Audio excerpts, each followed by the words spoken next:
Good afternoon, distinguished guests and members of the AUSA community. I'm Dr. Robert Toguchi. I'm the Chief of Concepts Division at U.S. Army Special Operations Command. I've spent about 30 years in the Army before retiring, and I spent 10 years at TRADOC. So I was the Chief of the Initiatives Group for General Michael Vane back in 2008. I was also Chief of Strategic Plans for General John Abrams back in 2002. And I've spent time in concepts since 1996, writing operating concepts for the Army from 96 all the way through to this period that we're at now. We're truly grateful to have this great opportunity in the favor of God to discuss the emerging RSOF operating concept for 2035 and beyond. We believe that this concept is nested with the Army's multi-domain battle concept 1.0, and is also nested with the emerging 2.0. So our director, Mr. Robert Warburg, has worked very closely with General Dias, General Odom, Colonel Mike Rooney in the development of this operating concept for the Army. So this thing is truly nested with that effort. We also believe that the operating concept is nested with the national security strategy and the national defense strategy. These documents came out recently in December 2017 and in February 2018. We've read it, we have digested it, and we put these ideas into the concept with the greater emphasis it is placed on the revision of state powers. So peer competitors is now in vogue.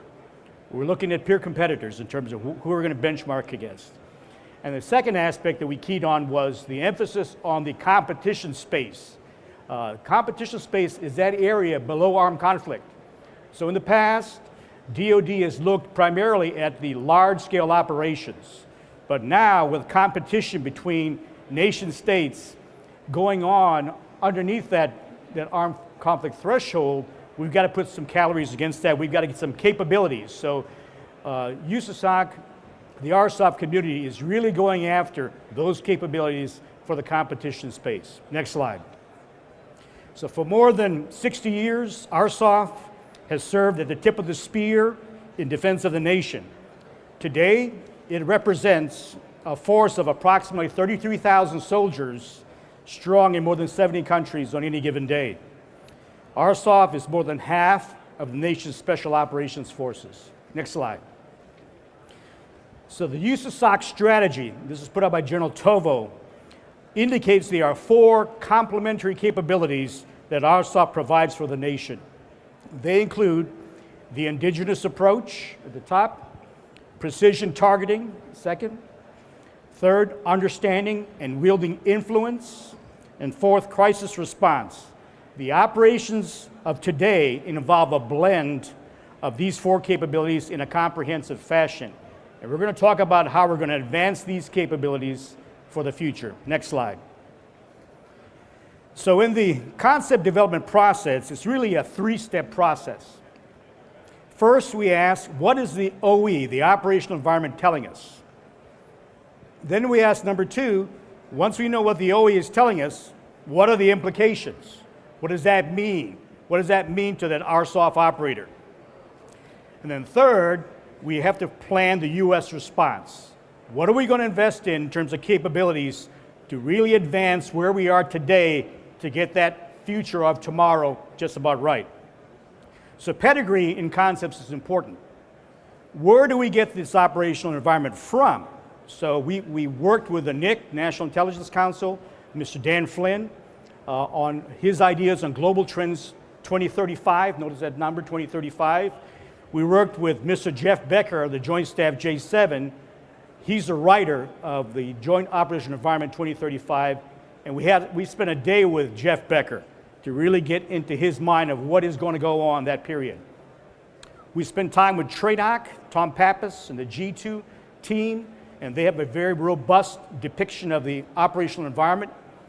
And then we spent some time with SOCOM also. We looked at their J5 and their J8, the strategic appreciation, their view of the future.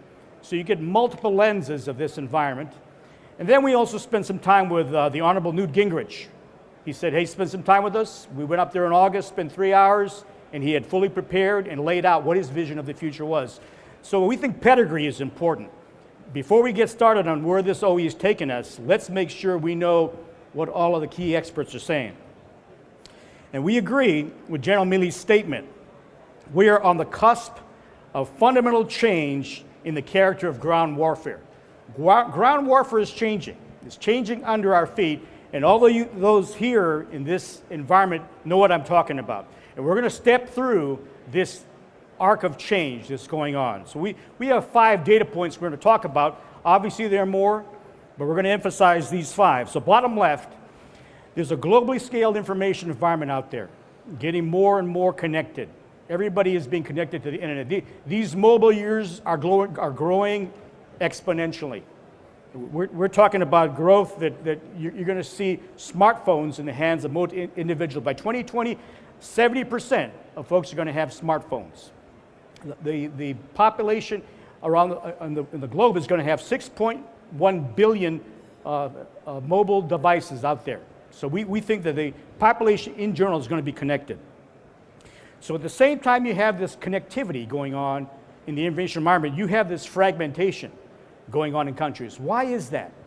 Why are we seeing fragmentation in places like Catalonia, Spain, and in pockets in America, but around the globe? What we're seeing is these diaspora populations in the past were not connected to their home country. So they moved, came to the United States, but then lost connectivity because it took a while for mail to get back there.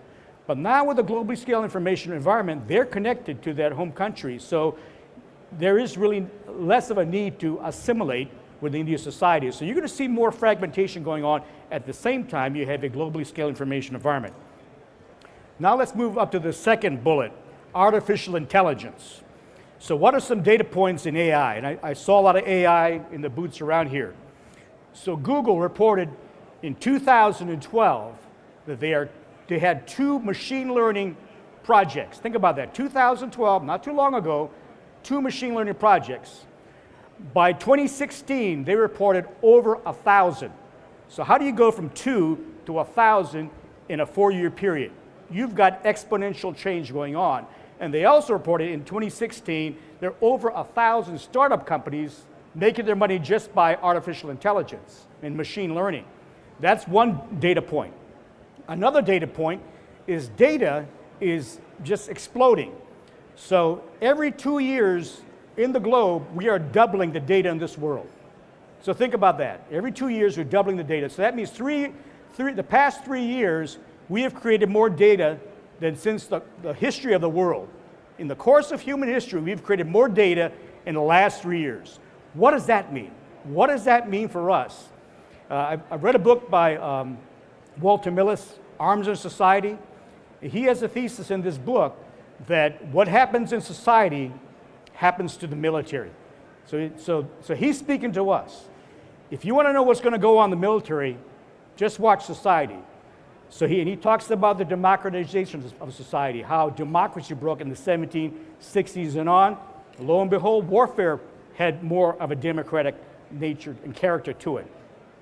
Industrial revolution kicks out in about the 1840 period, about the 1880, the first industrial revolution. Warfare changed because of the first industrial revolution.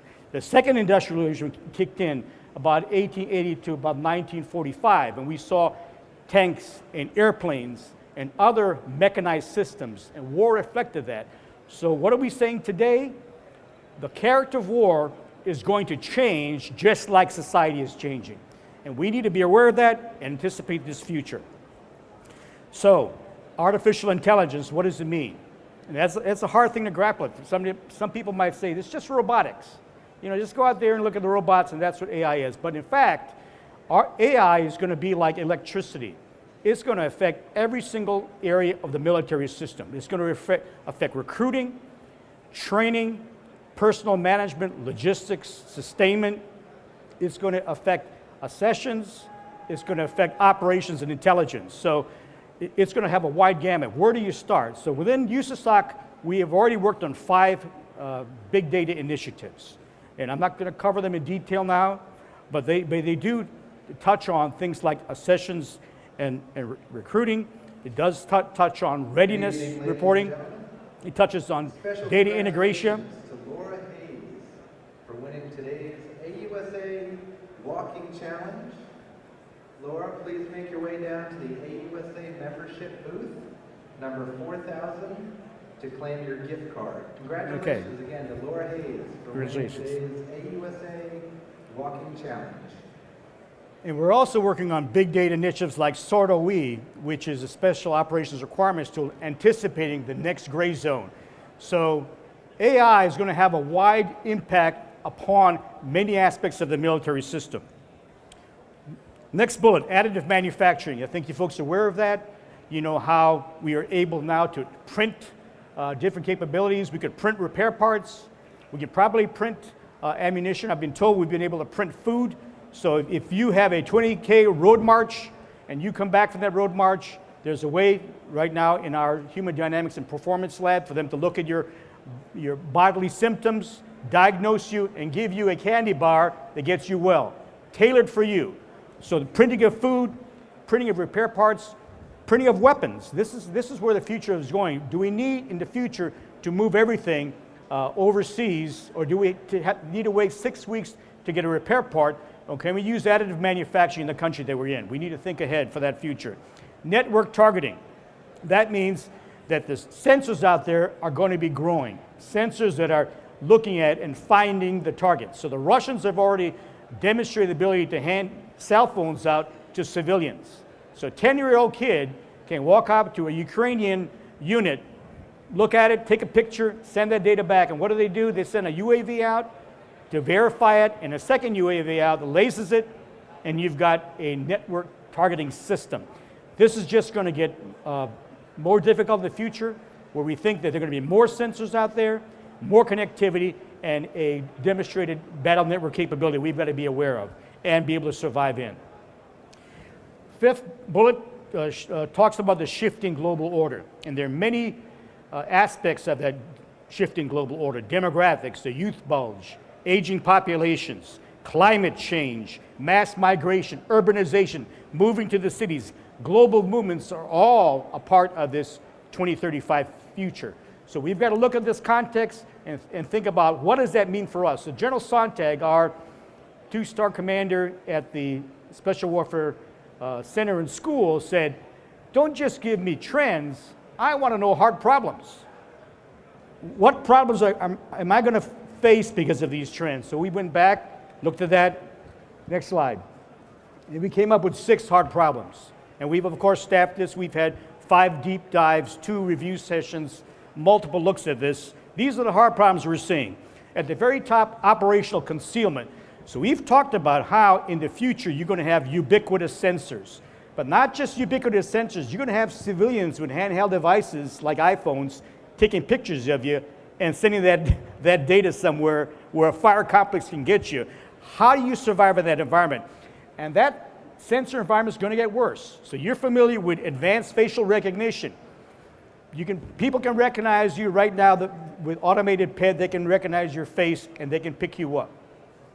But we have technologies now that can recognize you, the individual, by the side of your head and the back of your head and the way that you walk. Just the gait that you use walking down the street, they can pick you up and identify you.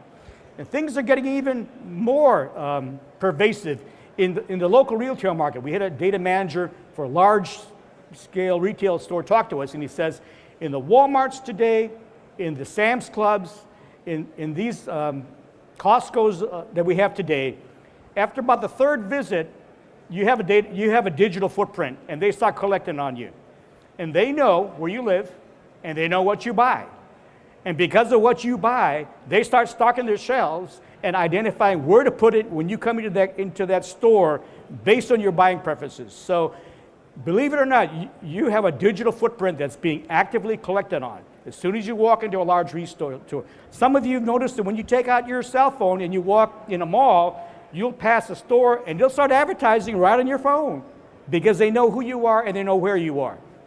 In the future, it's going to be more difficult. So how do we manage our digital footprints? That's going to be the challenge. And as an operator, it could be life and death. So this environment will be difficult. We're working on TTPs now to deal with operational concealment. Capability dominance, that speaks to the next one, swarms. And I think some of you have seen the January 2017 Strategic Capability Office 60-minute special on swarms, where they had these Perdix handheld drones, 60 to 100 of them, moving out, but able to do independent operations in the air. So now think about that. These swarms are going to be out there, and they've demonstrated them multiple times, not just with the SCO, but other countries. At the Olympics, they showed swarms. So these individual UASs will be able to have independent missions. They'll be able to target a ship or a tank or a APC. How do you defend against 100 devices? You might take out a few of them, but can you stop all 100 of them from killing you? Or just calling your location in and having call for fire around your unit. So it's going to be tough to survive in that environment. So survivability is the issue. Now, it's not just UASs. It's unmanned subs, unmanned bots, unmanned denial systems, brilliant pebbles. You're going to see this go in many directions. It's not just in the air. It'll be on the ground too.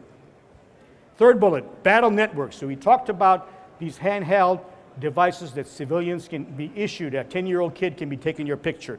Well, the ubiquitous sensors are going to get worse because we're talking about multispectral sensors, but now they're talking about hypersensors where they're going to have multiple ways of picking, whether it's acoustics or IR, other aspects of the environment.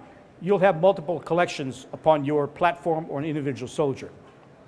4, competency overmatch.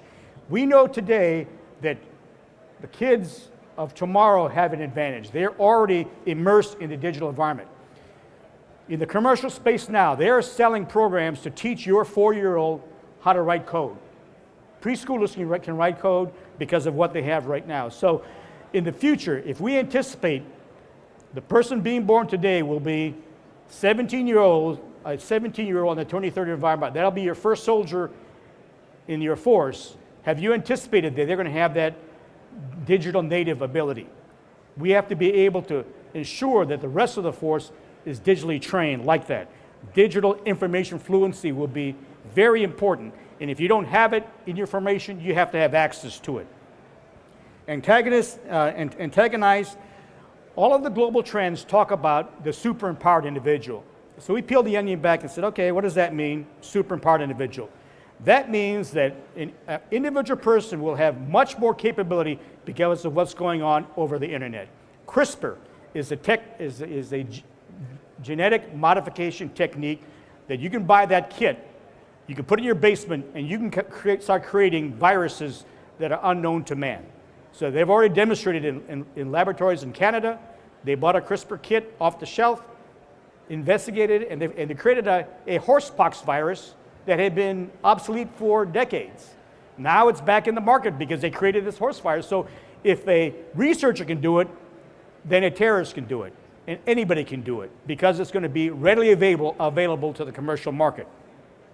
We also are talking about super empowered individuals. So they might be able to use the internet in a social media movement and be a charismatic influencer in the future. And may be able to get thousands of people to follow them because of that power of what he can do to mobilize the masses over the internet. And then you've also got the super negotiator. So you can envision in our software operator in the future having a mesh suit that has devices to collect. He has a Google glasses that if he looks in the room that he's going to negotiate in, he can identify every single person there with advanced facial recognition. He could have an earpiece with somebody talking to him that says, here's who this guy is and who he's connected to. He's not important, he's important. Talk to him. And you can have advances in your capabilities as an individual operator because of the power of these capabilities. So Google glasses, mesh network, earpieces, the ability to translate over 100 languages, all this potential would be there for the operator just for the choosing. And then lastly, conflict spaces and places. So we know that these smartphones are growing. So in 2010, they had 62 million smartphones. In 2020, we're going to have 257 million smartphones in America. So that's close to about 65%.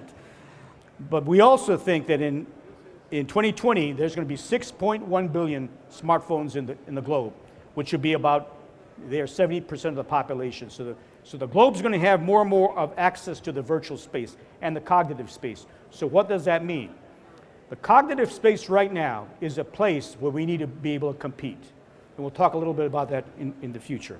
So these are the hard problems that we see emerging. Next slide. So what happens if we do nothing? That's the question. In the top left, we see these arcs of change. The bottom left, we see the hard problems. But if we do nothing, there are risks in the operational environment. We could be overmatched. We could be on the wrong battlefield, facing the wrong threat with the wrong campaign. We could have soldiers that are detected, isolated, and targeted with great precision. We could have the loss of freedom of action.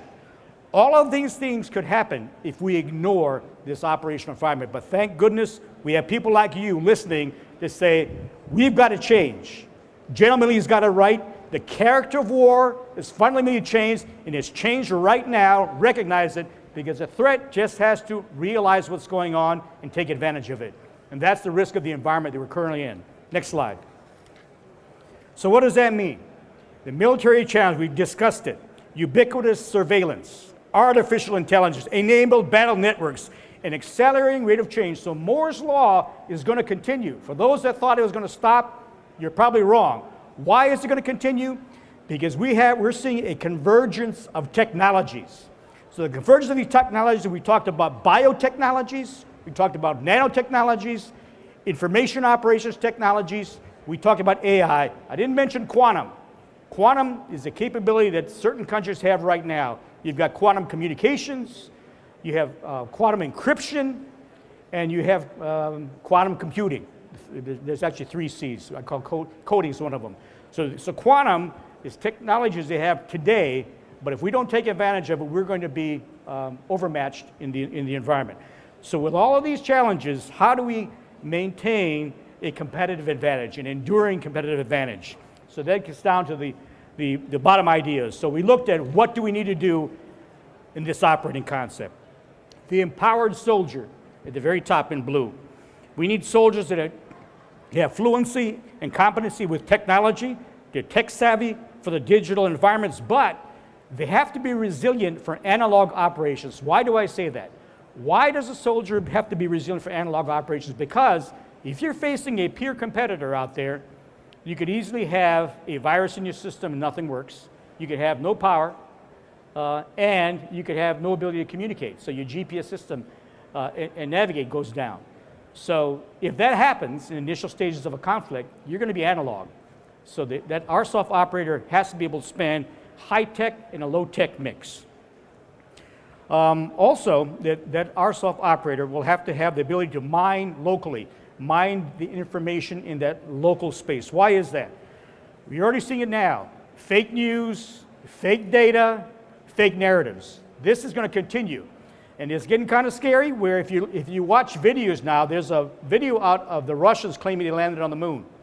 And they have a prize that says you can earn X number of dollars if you prove that video false. Nobody's challenging them. So this video of the Russian landing on the moon with their flag going down is just the first step. If you can do that and confuse people, the next step is going to be even more dangerous. So they've demonstrated the ability to take an existing television newscaster and change the words and the ways that they say it with their mouth. So they can actually create a video where your newscaster is giving you fake news. So what happens when in the real world you have a missile launch, the newscaster gets up there and says, hey, we got a missile launch, take the precautionary activity, but then a minute later, the newscaster comes back on, which is a fake newscaster, and says, that was a mistake, don't worry about it, you know, our guys got it wrong, stand down. And the missile strikes. So fake television videos will be common in the future. We've got to prepare for that. So what are we saying? The operator on the ground may be the only one that knows what's going on because you're going to have this pervasive fake news environment. Next bullet, the integrated RSOF unit. So we believe in purpose-built organizations. We've had the 4th Battalion designs, the headquarters for the competition space. This is going to continue. We need to continue to build purpose-built organizations. and units that are going to be survivable against counter swarms, counter UAS, counter AI. Third, combined arms. So we've learned from the Army. The Army talks about combined arms. Within the AUSA community, we'll work closer together to work the MISO, CA, SF, conventional force, operational synergy. And that's important to continue to advance those skills, training, and techniques. Fourth, institutional agility.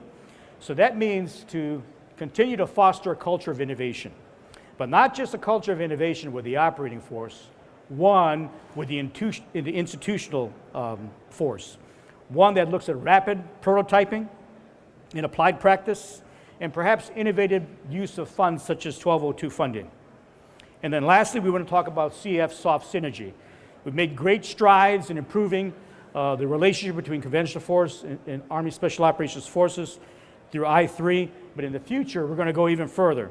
So we need to look at this next step in terms of outcomes, campaign designs, operational designs, working together in competition space, and competing to win against our peer adversaries. Next slide. So putting it all together, I started off talking about the 4 capability pillars, and I talked to you about change going on in terms of the hard problems and what we're going to be doing in terms of what the investments are for the soldier, for the units, for combined arms. We need to really apply this against our capability pillars. So at the very top, the indigenous approach, I mentioned physical, cognitive, virtual space. What are we talking about here? So we're talking about a different way of viewing mass. So mass in the past was physical mass. You got X number of tanks, you got lots of firepower, you're going to overwhelm the enemy. In the future, there are going to be a lot more tools that the adversary is going to have. Now in the physical, we're going to continue to advance physical mass through 3D printing, swarms, other autonomous systems. But in the cognitive space, we see glimpses of this cognitive space having cognitive mass. The Arab Spring, the Sunni Awakening, the growing use of social media to mass mobilize populations and security forces. This cognitive space become more conflicted in the future. We've got to be able to compete in that space. And virtual. The Army's talked a lot about the virtual space.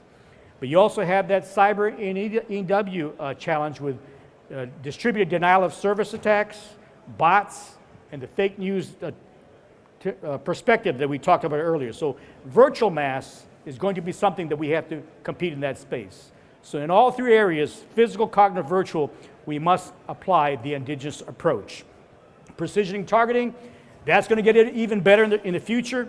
We hint at terahertz communications, which could give us a huge leap in bandwidth, mesh networks that can bypass the traditional ways of getting communications and navigation to our soldiers and our units, AI and machine learning. Understanding and wielding influence, that's in the cognitive realm again. We need to work on cognitive visualization, cognitive campaigning, cognitive outcomes, COFAM tables for the cognitive space. There's a whole body of knowledge that is associated with the cognitive realm. And then crisis response, we can get better at that also. But the bottom line is, the soldier is the centerpiece of our combat formations. The soldier is our primary weapon system. It's the operator, the man or the woman, who makes a difference and accomplishes the mission. This concludes my briefing, subject to your questions.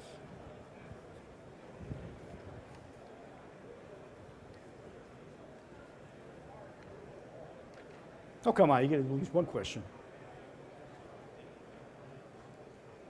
Anybody?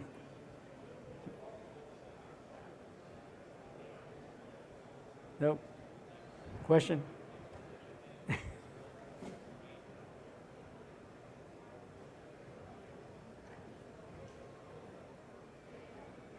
I know I covered a lot of ground. I know that, that it was a lot of areas that are perhaps new and different, but I think the idea is to stimulate your thinking, because if you don't get your thoughts stimulated and you don't start thinking about the potential for tactical, operational, and strategic surprise, then if you're talking about a peer competitor, you're going to be surprised.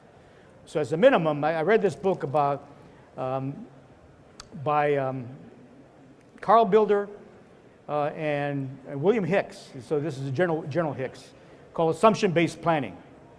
And it says you need to make assumptions about the future. And some of them are going to be scary. You know, some of them are going to be assumptions that you don't want to think about. But if you do that assumption-based planning, then there's certain things you can do in the meantime.